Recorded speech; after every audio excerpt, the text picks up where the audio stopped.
अच्छा मैं चाहूंगी इस कार्यक्रम को हंसमुख बनाया जाए, उससे पहले एक कोयल का आवाज जरा तुम सुना दो इन सब के लिए।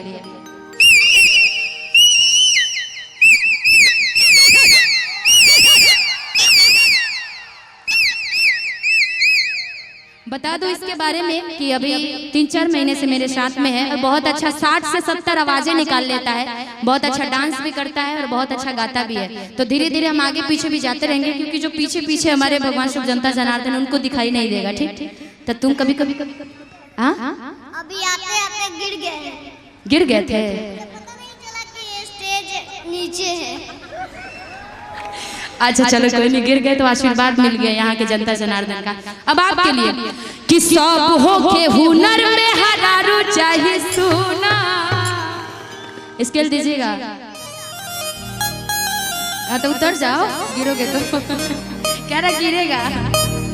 कि भोला पूजी राउर को कि चाहिए अचंता चको नहीं दहेज में मंगला फरचूना।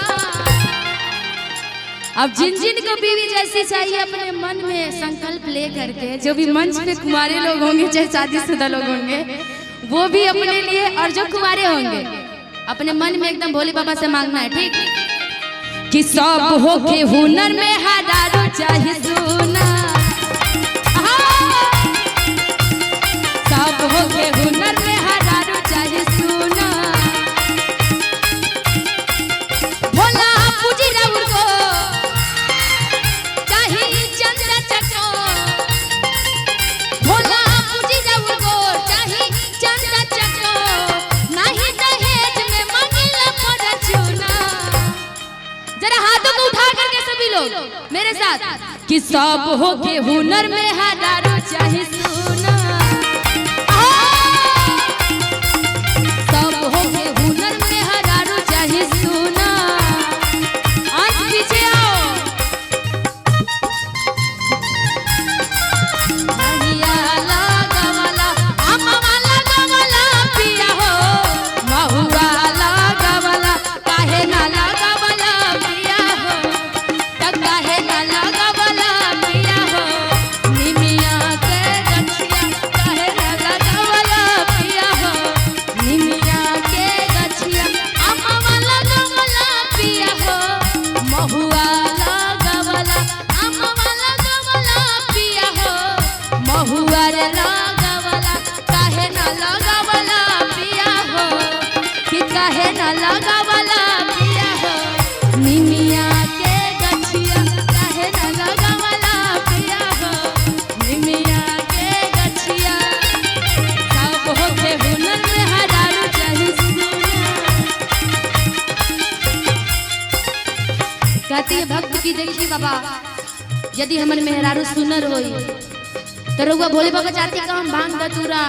बेलपत्र जाति का सब चढ़ाई रउआ पर चढ़ाई ना चाहिए, लेकिन उससे पहले हमारे को मेहरारू सुंदर चाहिए, प्यारी चाहिए, सुशील चाहिए, जैसे कि अंश बोल रहे हैं। रउआ लोग नहीं कहता नहीं जदी हमर मेहरी प्यारी होगी जी, जदी मेहरारू हमर प्यारी होगी जी, जदी मेहरारू हमर प्यारी होगी जी, रउरे मंदिर पे चौठारी होगी जी,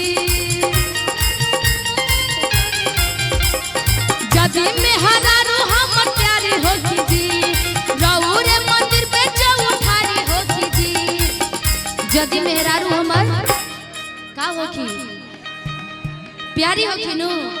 ना तो गलती से यदि रउआ इन्हें उन्हें बाबा की पूजा कर देनी, भोले बाबा भोले हैं,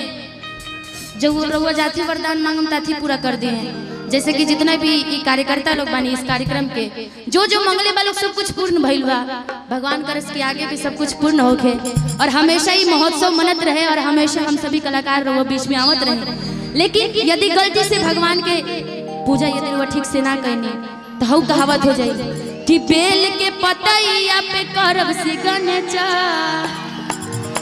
कि बेल के पतैया पे करब सिग्नेचर, बेल के पतैया पे मेहरारू